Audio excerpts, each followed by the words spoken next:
Matinée de la Porte-Maillot pour rejoindre le quartier d'affaires de la Défense, Elodie. Et oui, regardez Thomas, je suis là au loin sur mon vélo. En fait, j'ai eu le temps d'aller louer un Vélib et de refaire tout ce trajet depuis la Porte-Maillot jusqu'à la Défense, de tester concrètement cette nouvelle piste cyclable qui longe la Nationale 13. Et c'est vrai que ce qu'on a constaté, ce que j'ai pu constater dès le départ, c'est qu'il y avait quand même des balises de protection qui permettaient donc aux cyclistes de rouler en toute sécurité, d'être bien séparés de l'axe routier. Alors ces balises, elles ne sont pas présentes partout sur le trajet, puisqu'il y a des endroits, effectivement, il n'y a plus de balises de protection, mais c'est aussi des endroits où il y a moins de voitures, car à vélo, on ne suit pas tout à fait le même trajet qu'en voiture, que les automobilistes. Par exemple, nous n'empruntons pas ce tunnel là-bas que vous apercevez au bout du pont, ce tunnel souterrain. Il y a une piste cyclable qui nous amène juste à côté, qui longe ce tunnel et qui nous permet de récupérer ce pont. Alors là, quand même, plusieurs incohérences, on en a constaté quelques-unes. Quand on tente de rejoindre le pont, il y a une entrée qui est minuscule, si bien que beaucoup de cyclistes ne la voient pas et continuent à rouler sur le trottoir et de partager l'espace avec les piétons.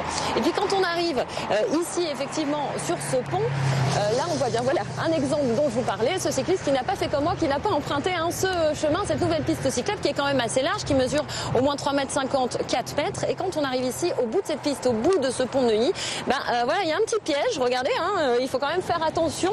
On a eu une cycliste qui avait bien du mal, justement, tout à l'heure et qui a failli se faire mal. Et puis là, quand on arrive au bout, eh bien la piste, elle s'arrête. Donc ensuite, on ne peut plus rouler à vélo. Donc on est obligé de porter son vélo. Alors, je ne sais pas si je vais y arriver ce matin, pour justement le monter sur le trottoir pour rejoindre une piste cyclable qui, elle, va nous amener jusqu'à l'esplanade de la Défense, où là, je tiens quand même à le dire, il n'y a pas de station de Vélib. Donc moi, je vais être obligée de repartir dans l'autre sens pour aller déposer mon Vélib ailleurs et justement de faire le chemin en sens inverse. Là, j'ai déjà pu constater que les pistes cyclables étaient un petit peu moins larges, qu'il n'y avait pas forcément de balises de protection sur le chemin retour, donc entre la Défense et la Porte-Maillot.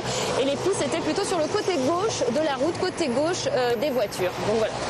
Je vais tenter le chemin retour. Sois prudente, Elodie Messager à vélo ce matin en direction de la Défense sur cette nouvelle piste cyclable, donc avec Garance Amespil derrière la caméra. Et à propos des déplacements à vélo, on a reçu une